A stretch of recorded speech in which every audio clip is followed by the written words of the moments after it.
আসসালামু আলাইকুম, কেমন আছেন আপনারা সবাই? আশা করি সবাই অনেক ভালো আছেন। আজকের আমাদের রেসিপিটি হচ্ছে পটল এবং কাঁকরোল দিয়ে এই মজাদার ভাজাটা করা। তো এখন আমরা কাঁকরোল এবং পটলের ভিতরে যা থাকে ওগুলো পরিষ্কার করে নেব। পরিষ্কার করে কিন্তু আমরা এগুলো ফেলে দিব না, এগুলো আমাদের অন্য কাজে লাগবে। তো আমরা এগুলো আবার কেটে নিব। আর আমরা আরও কিছু পটল এবং কাঁকরোল কেটে নিচ্ছি এবং যা মধ্যে থেকে বের করেছিলাম সেগুলো একসাথে মিলিয়ে কেটে নিচ্ছি। এবার আমাদের যেটা নিতে হবে সেটা হচ্ছে মাছ পরিষ্কার করে নিয়ে আমরা কড়াইয়ে তেল দিয়ে নিয়েছি এবং এখানে মাছগুলো ভেজে নিব।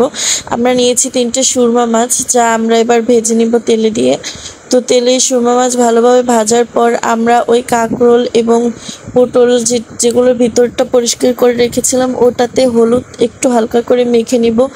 তারপর যখন মাছ ভাজাটা হয়ে যাবে আমরা মাছটা আলাদা বাটিতে উঠিয়ে রাখবো, কারণ এটা দিয়ে আমাদের রেসিপিটা তৈরি হবে। তো আমরা মাছগুলো উঠিয়ে নিচ্ছি। এবার আমরা কড়াইয়ে তেল নিয়ে নেব আর দিয়ে দেবো পেঁয়াজ আর মরিচ।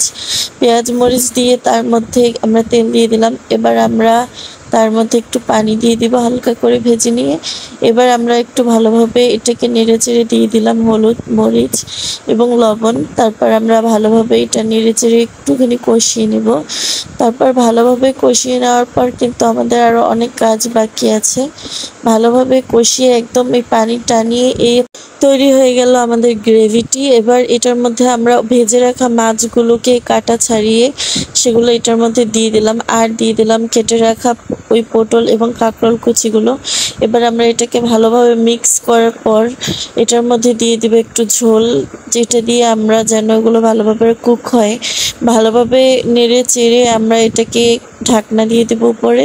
ঢাকনা দিয়ে কিছুক্ষণ রাখার পরে আমরা এটাকে দেখব যে এটা হয়ে এসেছে কিনা। আমরা মাঝে মাঝে উঠিয়ে দেখব এবং আমরা আরও ভালোভাবে নেড়ে চেড়ে যে পানিটা ওটা ভালোভাবে টানিয়ে দিয়ে দিলাম উপর থেকে ধনেপাতা, আর ভালোভাবে নেড়ে চেড়ে তৈরি হয়ে গেল আমাদের পুর। এবার আমরা পটলের মধ্যে এবং কাঁকরোলের মধ্যে যে খোলস জায়গা বানিয়েছিলাম তার মধ্যে এটাকে ঢুকিয়ে দেব। একটা একটা করে সবগুলোর মধ্যে আমরা সঠিক পরিমাণে এবং সঠিকভাবে পুরগুলো দিয়ে দিব। দিয়ে দেওয়ার পরে কিন্তু আমাদের আরও অনেক কাজ বাকি আছে রেসিপিটি তৈরির জন্য। তো আমাদের পুরোপুরিভাবে সবগুলোর মধ্যে পুরগুলো ভরা শেষ। এবার আমরা যেটা করব সেটা হচ্ছে কড়াইয়ে তেল দিয়ে নিব। তেল দিয়ে তার মধ্যে কাঁকরোল এবং পটলগুলো ছেড়ে দিব, আর তারপর আমরা ভালোভাবে সবগুলো দিয়ে ভালোভাবে তেলে ভেজে নেব।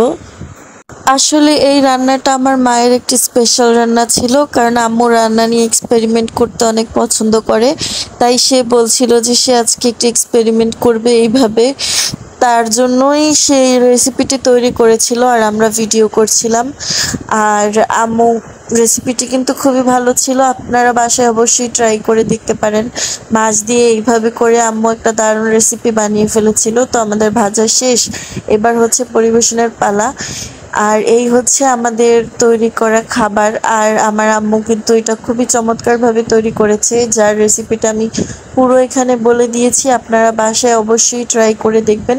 এটি খুবই সুস্বাদু ছিল খেতে, সবার কাছে অনেক ভালো লেগেছে, আপনাদের কাছেও ভালো লাগবে ইনশাল্লাহ।